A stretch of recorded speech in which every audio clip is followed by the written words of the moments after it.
@TOTO_MANDARINE. Vous voulez une définition du panoptique chez Foucault ?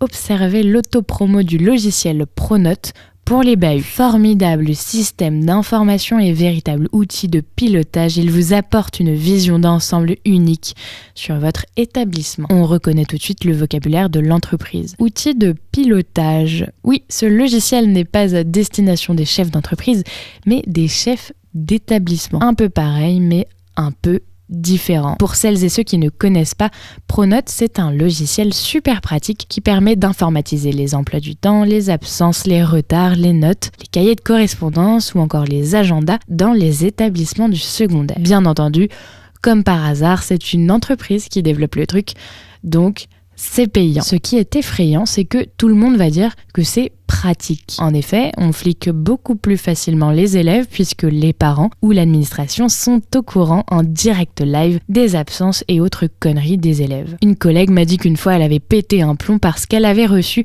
une notification parce que sa fille avait oublié sa règle. Donc tout le monde vante cette meilleure communication entre les établissements et les parents. Mais ça révèle deux trucs inquiétants selon moi. D'abord, la vision de la communication. Pour améliorer la communication, on crée des applis qui permettent de ne plus avoir besoin de discuter avec son enfant, ses profs ou encore l'administration.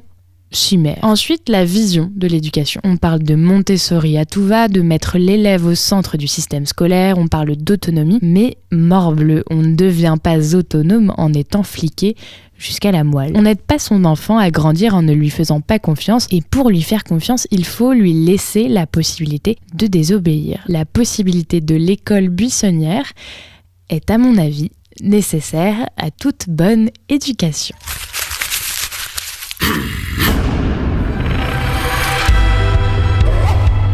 Salut, c'est Victoire Tuaillon. En attendant le prochain épisode de À dérouler, je te propose d'écouter Les couilles sur la table, mon podcast consacré aux hommes et aux masculinités. Parce qu'on ne naît pas homme, on le devient.